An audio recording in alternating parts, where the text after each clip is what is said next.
(2020년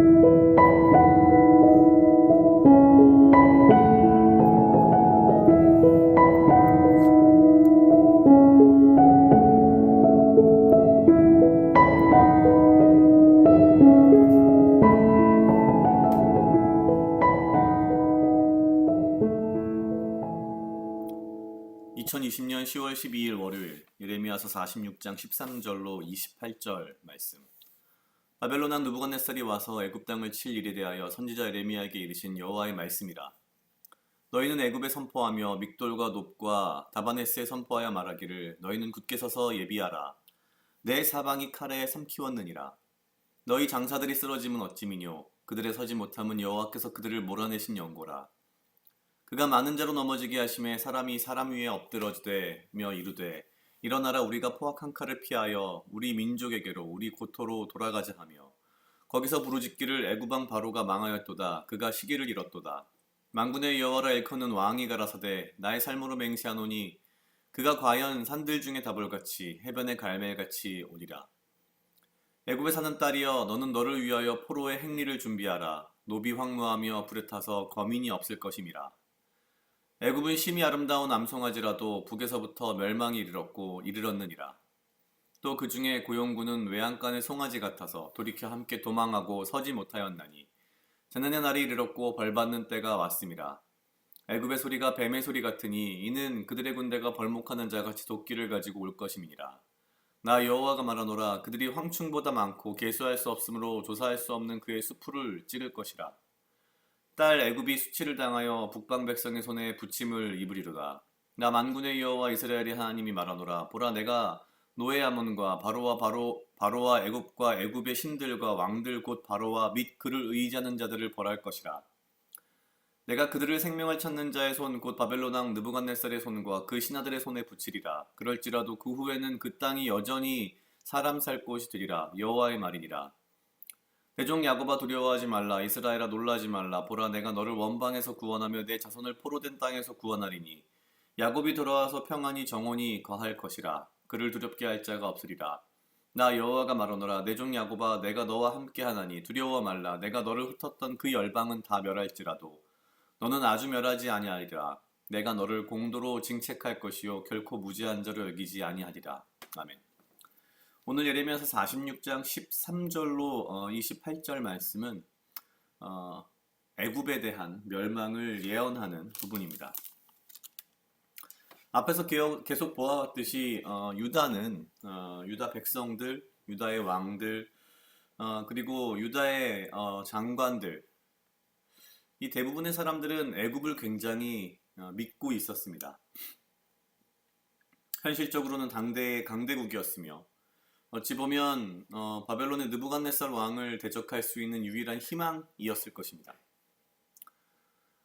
그러나 하나님께서는 철저하게 애굽이 느부갓네살에 의해서 짓밟힐 것이다 라는 것을 굉장히 많은 은유적인 표현들을 통해서 말씀을 하십니다. 14절에 등장하는 믹돌, 놉, 다바네스라는 지역은 사실 유다에서 애굽으로 넘어가는 홍해 지역에 있는 몇 개의 도시라고 합니다. 특히 다바네스는 그다리아가 죽은 이후에 유다의 그 장관들과 그 많은 사람들이 예레미야를 강제로 끌고서 애굽으로 도망칠 때 도망쳤던 지역입니다.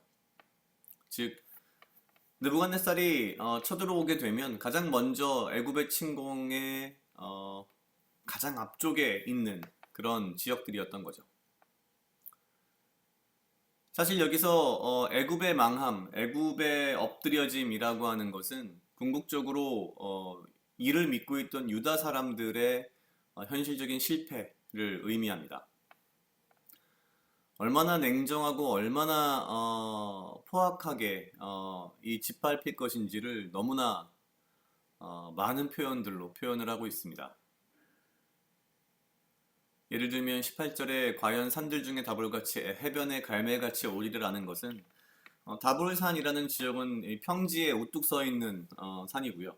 갈멜도 역시 해변가에 있는 산인데 너무나 이 평평한 지역에 우뚝 솟아있는 그런 산이라서 너무나도 명확하고 너무나도 뭐랄까요, 압도적인 그런 느낌을 주는 지역들입니다. 이와 같이 느부갓네살은 애굽을 평정할 것이다 라는 거죠. 오죽하면 포로의 행장을, 포로의 어떤 그 짐을 꾸려라 라고 미리 말하고 있을 정도입니다. 사실 그 풍요로움, 그 강력함, 그 어떤 강성함, 이런 것들은 모두 다 하나님께서 허락하셨기에 가능한 것들이었습니다. 그러나 유다 백성들은, 이스라엘 사람들은 그렇게 생각하지 않고 하나님보다 그들이 더 강할 것이라 믿고 현실적으로 그들에게 의지하려고 했던 것입니다.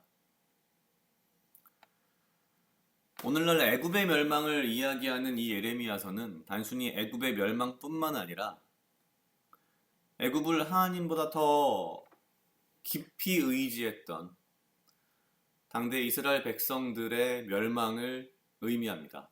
그들에게는 현실적인 그 어떠한 희망도, 현실적인 그 어떠한 기댈 곳도 없다는 것을 분명하게 보여주십니다. 그러면서 마지막 27절, 28절에 보면은 이렇게 되어 있습니다. 내 종 야곱아 두려워 말라. 이스라엘아 놀라지 말라. 보라 내가 너를 원방에서 구원하며 내 자손을 포로된 땅에서 구원하리니. 야곱이 돌아와서 평안히 정원이 거할 것이라. 그를 두렵게 할 자가 없으리라. 모두 다 멸망시키고 모든 백성이 포로가 되게 하신 이후에 아주 먼 미래에는 이스라엘 백성을 구원하실 것이라는 약속을 하시는 거죠. 그러면서 28절에 이렇게 말씀하십니다. 내 종 야곱아 내가 너와 함께 하나니 두려워 말라. 내가 너를 흩었던 그 열방은 다 멸할지라도 너는 아주 멸하지 아니하리라. 내가 너를 공도로 징책할 것이요 결코 무죄한 자로 여기지 아니하리라. 선지서를 계속 읽다가 보면 그런 생각이 듭니다. 죄를 짓고 심판을 받고 다시 그 심판으로부터 구원받는 은혜가 임하고 이 과정이 계속해서 무한 반복되는 그런 느낌입니다. 믿지 않는 사람들이나 혹은 어떤 사람들은 그렇게 말할 수도 있습니다. 이렇게 하실 거 왜 굳이 그렇게 심판을 하셨을까? 오늘 28절은 분명하게 하나님께서 말씀하십니다. 결코 무죄한 자로 여기지 아니하리라. 그런 생각이 들었습니다. 우리가 하나님을 믿는다, 그리스도의 십자가를 믿는다 라고 하면서 어쩌면 우리는 너무나도 자주 혹은 매일매일 우리 스스로에게 일종의 면죄부를 주는 것은 아닌가. 내가 하나님을 믿고 있으니까, 내가 예수의 십자가를 믿으니까 나는 무죄하다 라고 내 스스로 나에게 혹시라도 면죄부를 남발하고 있진 않은가. 하나님께서는 분명하게 말씀하셨습니다. 결코 무죄한 자로 여기지 아니하리라. 매일매일 하루의 삶 속에서 내가 살아가면서 짓는 그 수많은 죄들을 가볍게 여기지 아니하고 내가 단순히 용서를 구했으니 내가 회개를 했으니 나는 무죄하다 라는 그런 가벼운 마음의 회개가 아니라 주님께서 말씀하신 결코 무죄한 자로 여기지 아니하리라는 이 죄에 대한 무게감을 내 스스로 분명히 알고 내 마음 가운데 깊숙이 넣어둠으로 나의 죄에 대하여서 얼마나 내가 스스로 큰 죄를 저질렀는가에 대한, 나의 삶이 얼마나 죄로 가득 찼는가에 대한 끊임없는 반성과 회개와, 그래서 내가 죄인일 수밖에 없기에 그리스도의 십자가를 찾을 수밖에 없는 그런 존재라는 그런 겸손함이 어쩌면 가장 필요한 것이 아닌가라는 생각을 했습니다. 각자 약 2분 정도 묵상하시겠습니다.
것처럼 사랑하게 하시옵소서. 아버지여, 나를 해하려 하는 그 어떠한 무리들로부터 나를 지키고 보호하여 주시며 내가 오직 주님 주시는 지혜와 명철로 이 하루를 살아가고 나에게 필요한 건강과 육체적 강건함을 허락하여 주시옵소서. 주님, 내가 내 스스로 나에게 너무나도 쉽게, 너무나도 가볍게 면죄부를 허용하는, 남발하는 그러한 삶을, 그러한 믿음을 가지고 살지 않게 하시고 주께서 결코 무제한 저를 여기지 아니하겠다고 말씀하신 것처럼 내 삶에 그 수많은 죄와 그 수많은 죄의 그 무게를 내가 이해하며 알아가며 그래서 나의 죄가 얼마나 큰지, 그래서 그리스도의 십자가의 피를 통한 구원이 얼마나 큰 것인지 알게 하시고 가벼운 회개와 값싼 구원으로 내 스스로를 정당화하지 않도록 주여 인도하시옵소서. 감사합니다. 이 모든 말씀 예수님 이름으로 기도드렸습니다. 아멘.